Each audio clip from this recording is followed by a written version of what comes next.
KPM.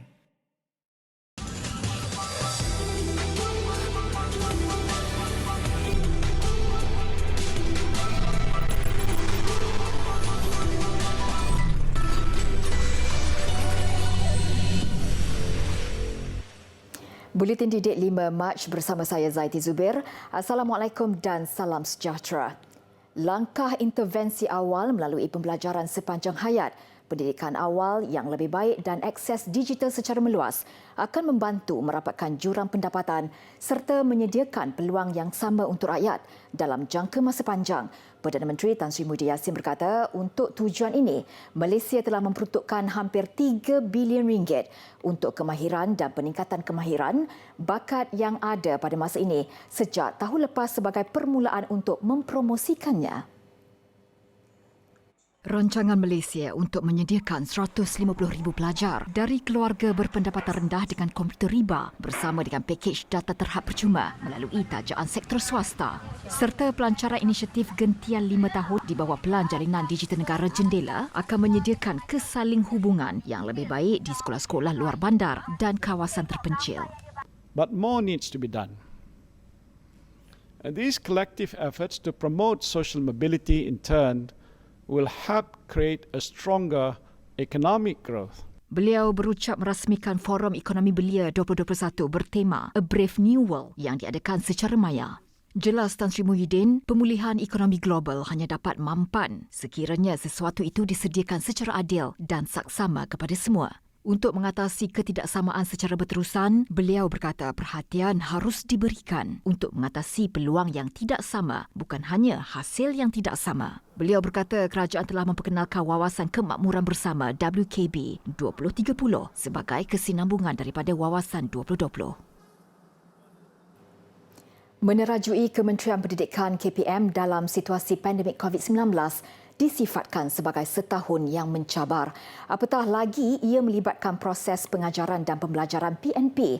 Menteri Kanan Pendidikan Datuk Dr. Razzie Jidin berkata, bergerak dalam keadaan tidak menentu dan sukar dijangka, Kementerian Pendidikan sentiasa komited dalam memastikan tiada pelajar tercicir tanpa mengabaikan aspek keselamatan dan kesihatan warganya.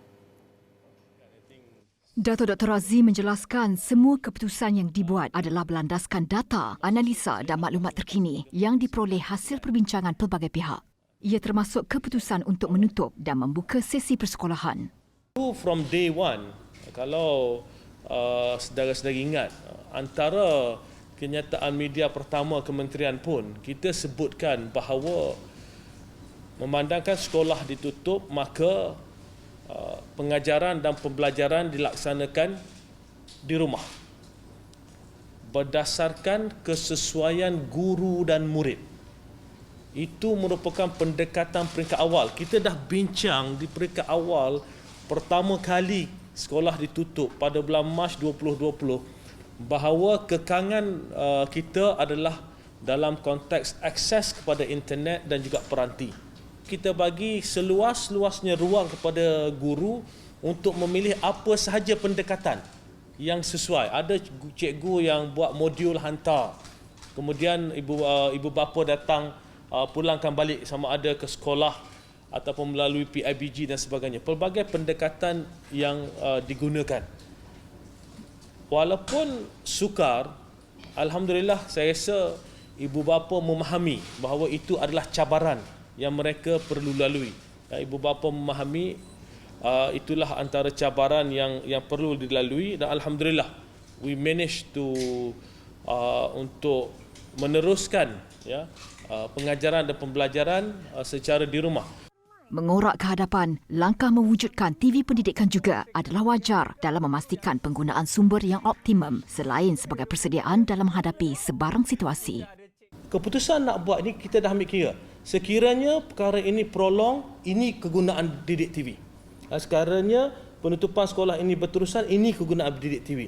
Sekiranya sebahagian sekolah dibuka, sebahagian sekolah ditutup, ini kegunaan didik TV. Sekiranya semua sekolah dibuka, ini kegunaan didik TV. Jadi perancangan itu from the beginning.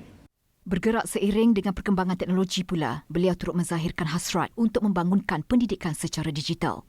Secara keseluruhannya, KPM akan terus komited dalam memastikan setiap warganya mendapat perkhidmatan terbaik dalam segenap aspek sekaligus melonjakkan sistem pendidikan negara.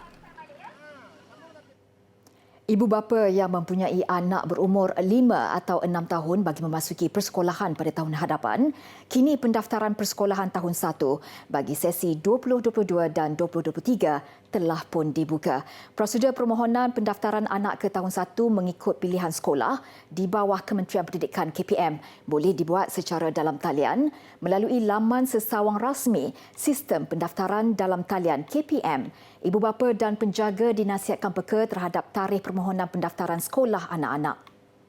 Menurut pengumuman terkini dari laman sesawang rasmi Sistem Pendaftaran Dalam Talian Kementerian Pendidikan Malaysia SPAT KPM, tarikh permohonan pendaftaran dibuka bermula 1 Mac lepas hingga 30 April 2021. Kelewatan mendaftarkan anak ke tahun 1 selepas sistem permohonan ditutup akan merumitkan lagi proses permohonan. Seramai 135 pelajar dari keluarga yang kurang bernasib baik dari kawasan Pasir Pekan di Tumpat, Kelantan menerima kelengkapan dan peralatan sekolah sempena sesi persekolahan secara bersemuka. Bantuan diterima dari Tenaga Nasional Berhad TNB melalui program Tanggungjawab Sosial Korporat CSR.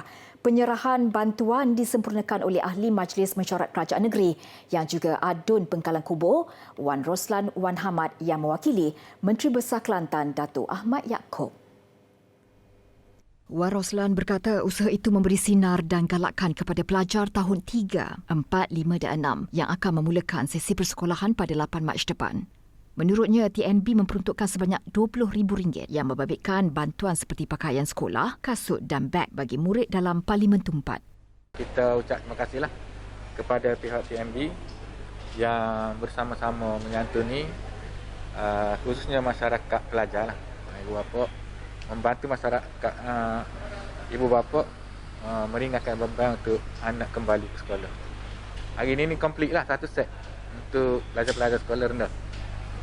Dengan bajunya, seluarnya, kasutnya, semua sekali lah, stokenya.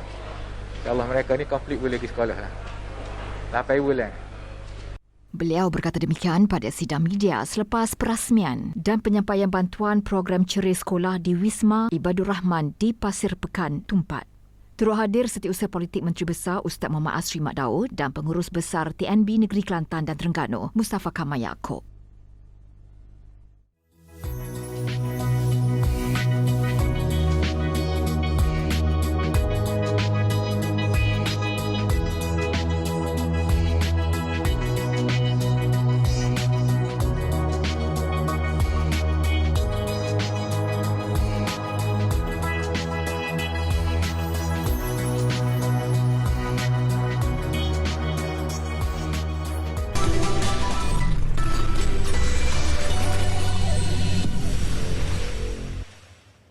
Bersua kembali, permohonan untuk mengikuti program matrikulasi ambilan 2021 dan program Ijazah Sarjana Muda Pengurusan PISMP ambilan 2021 serta program penghantaran pelajar cemerlang PPC ke luar negara akan dibuka mulai 15 Mac hingga 15 April depan. Kementerian Pendidikan KPM dalam satu kenyataan membelawa semua pelajar lepasan SPM 2020 yang memenuhi syarat untuk memohon program matrikulasi PISMP dan PPC berkenaan. Pelajar lepasan SPM 2020 boleh memohon terus kepada KPM tanpa perlu melalui UPU online. Permohonan adalah percuma dan pelajar lepasan SPM 2020 yang berminat boleh mendapatkan maklumat lanjut melalui iklan yang akan disiarkan di laman sesawang rasmi KPM www.moi.gov.my pada 8 Mac ini. Suruhanjaya Komunikasi dan Multimedia SKMM mengambil beberapa tindakan bagi menyelesaikan aduan capaian internet dihadapi penduduk di seluruh negara. Tindakan diambil merangkumi pelan jangka pendek dan panjang khusus bagi memudahkan pelajar menjalani proses pengajaran dan pembelajaran di rumah PDPR. Menerusi kenyataan media dikeluarkan, Suruhanjaya itu memaklumkan beberapa tindakan sudah diambil membabitkan beberapa lokasi yang mengalami masalah capaian internet. Antaranya di Perkampungan Orang Asli Sungai Belangkan, Tanjung Sepat di Kuala Langat, Perkampungan Orang Asli Lakai Jelebu, Projek Perumahan Rakyat Melana Indah di Tampoi dan Kampung Sungai Cengkeh Serkat di Pontian. Tindakan jangka pendek diambil seperti memperbaiki pengoptimuman kekuatan isyarat dan penambahbaikan pada pencawang bagi meningkatkan kualiti liputan 4G. Manakala pelan jangka panjang termasuk menara komunikasi baharu dibina menerusi pelan jalinan digital negara jendela dan menambah jalur spektrum 4G bagi meningkatkan capaian internet. Menurut kenyataan itu, pelan jangka pendek dijangka selesai suku pertama tahun ini. Sementara itu, SKMM semalam memaklumkan sudah mewujudkan proses fast track untuk menyelesaikan isu-isu capaian di kawasan dikenal pasti sebagai keutamaan tinggi. Antara kawasan terbabit termasuk projek jendela. 6 subjek Universiti Malaysia Pahang UMP tersenarai dalam penarafan QS World University Rankings by Subject 2021.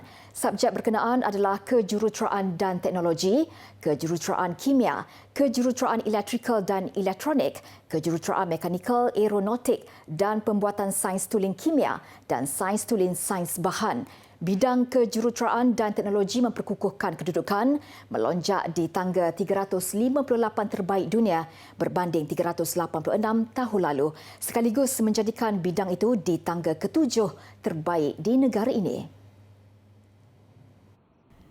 Penarafan kali ini turut menyaksikan subjek kejuruteraan kimia berada di kedudukan 250 terbaik dunia dan ke-7 di Malaysia. Kejuruteraan elektrikal dan elektronik pula di tangga 400 terbaik dunia dan ke-9 di negara ini. Manakala subjek kejuruteraan mekanikal, aeronautik dan pembuatan di kedudukan 400 terbaik dunia dan ke-7 di Malaysia. Sains tulen kimia di kedudukan 550 terbaik dunia dan ke-6 di negara ini. Sementara subjek sains tulen, sains bahan di kedudukan 400 terbaik dunia dan ke-6 terbaik di Malaysia. Pencapaian tersebut menyerlahkan kecemerlangan pengajaran dan pembelajaran PDP di UMP yang sentiasa fokus terhadap pelbagai aspek teknikal dan teknologi dalam melahirkan modal insan holistik serta mempunyai kemahiran teknikal aras tinggi. Garis panduan pengurusan dan pengoperasian sekolah dalam norma baru 2.0 ditetapkan. Antaranya, pelitup muka perlu dipakai sepanjang masa. Saringan suhu dilakukan di pintu masuk. Perimpunan sama sekali tidak boleh dijalankan. Susun atur di bilik darjah mengambil kira penjarakan fizikal. Bilik darjah dibersihkan sebelum dan selepas sesi persekolahan. Pengurusan kantin hanya menyediakan makanan berbungkus dan makan dalam kelas. Cecair pembasmi kuman disediakan dan diletakkan di lokasi bersesuaian. Pelajar yang bergejala atau sakit ketika berada di sekolah perlu diasingkan segera sebelum tindakan susulan diambil. Pulang dari sekolah tidak serentak, jadi patuh SOP, jangan sia-siakan peluang kedua ini.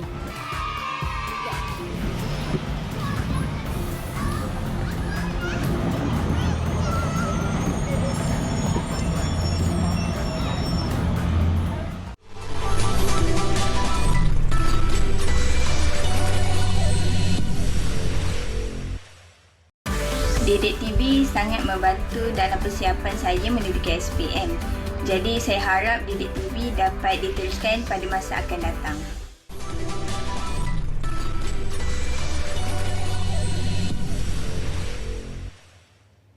Kita ke laporan antarabangsa. Tidak semua merasai kemudahan dalam usaha mendapatkan ilmu melalui pembelajaran formal. Sama ada global bergelumang dengan pandemik COVID-19 ataupun tidak, nasib kanak-kanak di sebuah kawasan pusat pelupusan sampah di Mexico tetap sama.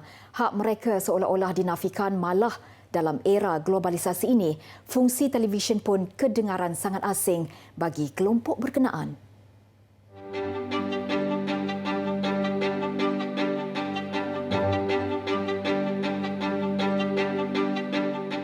Di pusat pelupusan sampah yang terletak di kawasan berbukit Santa Maria, Shimawakan, inilah kanak-kanak menetap bersama keluarga mereka.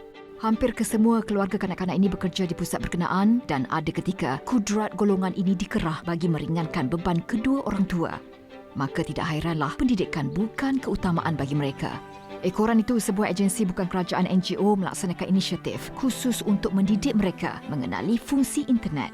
Namun yang mengejutkan ialah jangankan internet, komputer pun mereka tak tahu guna. El problema no solamente es que poner una computadora o que repartan televisiones o que repartan computadoras. El problema es que a veces no la saben utilizar, como ya lo has dicho. Su primer contacto es hasta los 15, 16 años. ¿Por qué? Porque las escuelas no estaban equipadas, porque no hay un modelo pedagógico que atienda a estas necesidades que la misma humanidad nos está demandando. Entonces, tenemos que centrarnos y por esto es importante siempre generar diagnósticos y saber las rutas estratégicas de trabajo a realizar. Perkara itu juga selari dengan pendedahan muridnya, Armando Joel Alvarado. Kata Alvarado, sekolahnya tidak pernah menyediakan komputer untuk kegunaan murid. Pues la primera vez cuando me empezaron a enseñar aquí de cómputo, la verdad tenía miedo. Así de, la voy a descomponer o algo así, ¿no? Ahora sí que prácticamente el miedo que tienen casi todos cuando no saben de algo. Y ya después de ahí cuando me empezaron a enseñar, se me hizo ya todo fácil.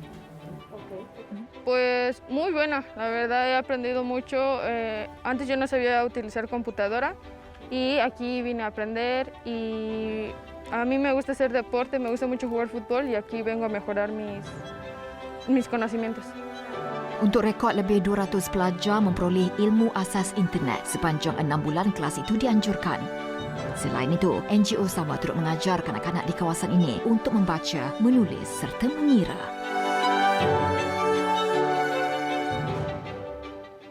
Beralih ke perkembangan penerokaan angkasa lepas, rover Perseverance, pentadbiran aeronautik dan angkasa lepas Amerika Syarikat NASA sudah pun mendarat di Marikh sejak 18 Februari lalu dengan misi pencarian kehidupan mikrob di planet itu.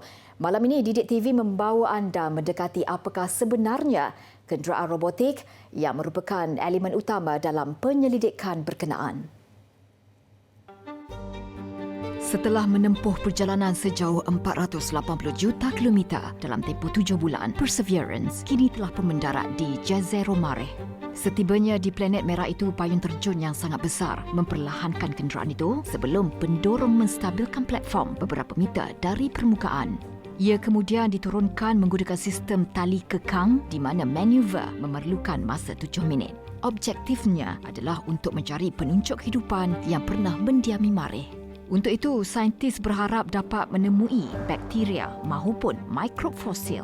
Rover Perseverance dengan panjang 3 meter dan dilengkapi dengan 6 roda akan berkeliaran di sekitar kawah berdiameter 45 km yang pada 3.8 juta tahun lalu dianggap pernah menjadi lokasi delta sungai kuno.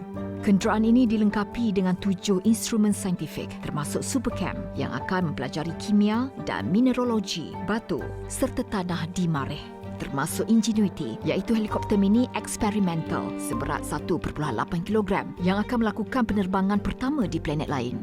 Misi dijangka mengambil masa 3 tahun. Perseverance akan cuba mengumpulkan 30 sampel batu dan tanah dalam tiub tertutup yang seterusnya akan dihantar kembali ke bumi pada 2031 untuk analisis makmal. Sekolah juga mereka dibina dan dibangunkan dengan kemahiran-kemahiran pembangunan sosial, bagaimana untuk nak berinteraksi, bagaimana untuk nak menerima seseorang, bagaimana untuk nak menggunakan bakat potensi segala-gala yang ada untuk nak meningkatkan kemahiran sosial. Dan akhir sekali, kena ingat anak-anak kita apabila pergi ke sekolah rendah, sekolah menengah, seterusnya ke universiti, mereka ada pembangunan kerjaya dekat situ. Jadi sekolah adalah tempat yang paling asas untuk kita nak memupuk, memutikkan kerjaya anak-anak itu sendiri sehingga anak-anak itu akan terus berkembang dan apabila mereka masuk ke universiti dan juga meninggalkan alam persekolahan, mereka akan menjadi seorang individu yang bersedia untuk nak bekerja dengan baiknya. Jadi di sinilah anak-anak ini bijak untuk nak menguruskan diri mereka sendiri dan ibu bapa boleh menolong.